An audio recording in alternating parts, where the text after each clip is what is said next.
সারা দেশে এখনো 1/4 অস্ত্র অপরাধীদের হাতে রয়ে গেছে। তবে সব অস্ত্র উদ্ধার না হওয়া পর্যন্ত যৌথ অভিযান চলবে। এদিকে ক্ষতিগ্রস্ত পুলিশ ফাঁড়ি, থানা ও অন্যান্য স্থাপনা সংস্কারের কাজও চলমান রয়েছে।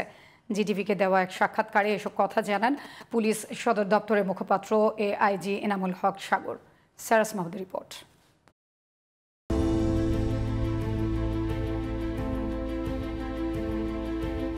চলমান যৌথ অভিযানে এ পর্যন্ত ৭৫ ভাগেরও বেশি অস্ত্র উদ্ধার করা হয়েছে। অবৈধ লুট করা ও লাইসেন্স স্থগিত করা অস্ত্র জমা দেওয়ার সবশেষ তারিখ ছিল ৩ সেপ্টেম্বর। কাঙ্ক্ষিত অস্ত্র জমা না পড়ায় এবং দেশের শান্তি শৃঙ্খলা ফিরিয়ে আনতে ৪ সেপ্টেম্বর থেকে যৌথ অভিযান শুরু করে অন্তর্বর্তী সরকার। জিটিভিকে দেয়া এক সাক্ষাৎকারে পুলিশ সদর দপ্তরের মুখপাত্র এআইজি এনামুল হক সাগর বলেন, সব অস্ত্র উদ্ধার না হওয়া পর্যন্ত অভিযান চলবে।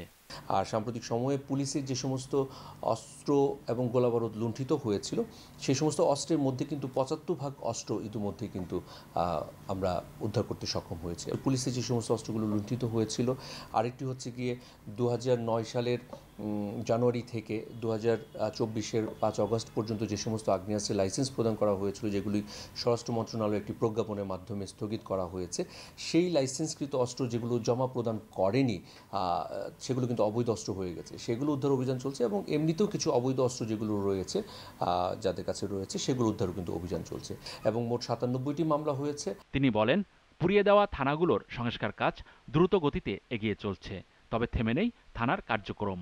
বাংলাদেশ পুলিশের মোট ৪৬০টি স্থাপনা ক্ষতিগ্রস্ত হয়েছে।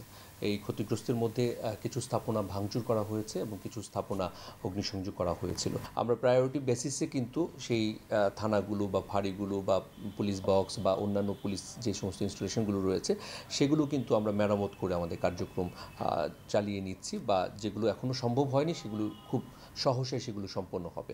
তবে আমাদের যে কার্যক্রম যেটি ছিল, অর্থাৎ জনগণকে সেবা দেওয়ার যে কার্যক্রম যেটি ছিল সেটি কিন্তু একেবারে নিরবিচ্ছিন্নভাবে দেওয়া হচ্ছে।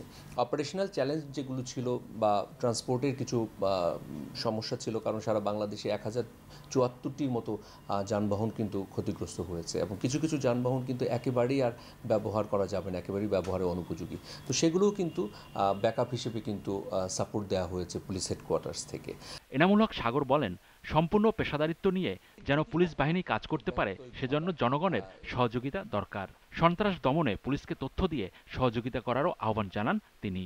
আমরা আমাদের পেশাদারিত্বের মাধ্যমে, আমাদের দায়িত্ব পালনের মাধ্যমে জনগণের সেই আস্থার জায়গাটিতে পৌঁছতে চাই। আমরা জনগণের কাছ থেকে সঠিক তথ্যটি চাই এবং তারা আমাদেরকে তথ্য জানাতে পারেন। আমাদের জাতীয় জরুরি সেবা 999 রয়েছে অথবা নিকটস্থ থানা রয়েছে, সেখানে তারা আমাদেরকে তথ্য দিয়ে সহযোগিতা করতে পারেন। আমরা সকলকে বলতে চাই যে আপনার পুলিশ আপনার পাশে। Cyrus Mahmud, GTV news, Dhaka.